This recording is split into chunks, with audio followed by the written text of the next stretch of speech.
Hello, this is your boy Miguel from the Mobile Mechanic 757. You know, I'll get down and get straight to the point.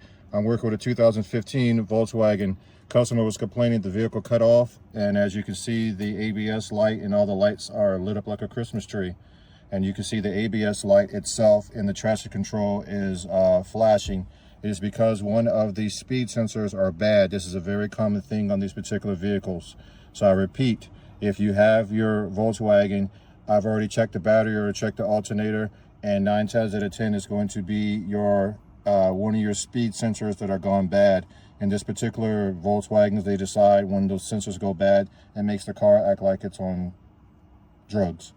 The best way I can say it. With that being said, if you like this video, please like, subscribe, and share. Also, if you found any benefit out of this video, hit that super thanks button. Thank you.